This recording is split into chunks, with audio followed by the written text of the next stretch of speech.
ndoda ndikudze vazukuru mumastreets esocial media imo mandinoswera nditi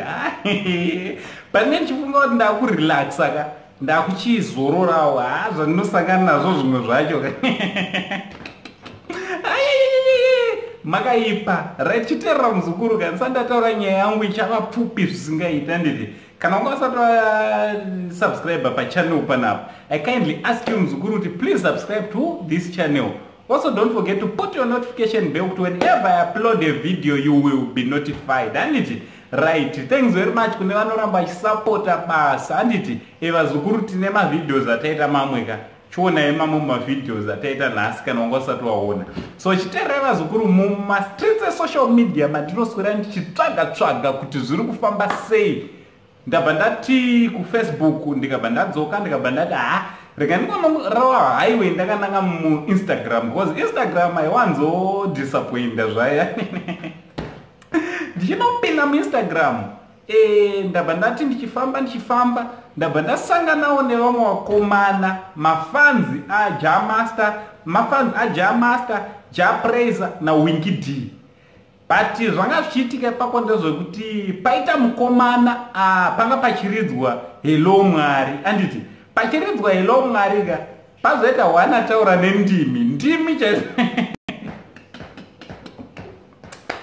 hai nini zvandiona mastreets paita taura nendimi kurira nemweya wazukuru parowa hello mwari anditi aparirwa nemweya wazukuru muchinda arova ndimi akaririra nemweya anditi zvikandinetsa kuti chii chiri kuitika pazoita wana azotaura manje anga asiri kurirawo nendimi uyo anga achirira nendimi ka anga akatorara achitongoshimanda nendimi ajamasa wakapenga mufana wangu areka ndikudzika baba tichafa kahawa akakora muzukuru wangu so azotaura akati muchinda anga ari soba azotaura zvikanzi Winky D najapraiser hatinokutendai nebasa ramuri kurova ende muri kurova basa sebasa but ajamaster pari zvino ari kurira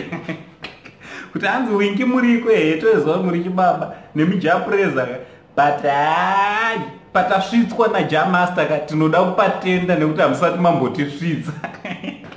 pekuti vakuti vachimwa doro vakudhakwa zvokutaura nendimi vakanzwa jama tikati mweya mutsvene wakaipa kana mweya wachona wakubata vanhu saizvozvo ka jamaster ngachitongonoimba naana charamba kutongonoimba nedhi charambas because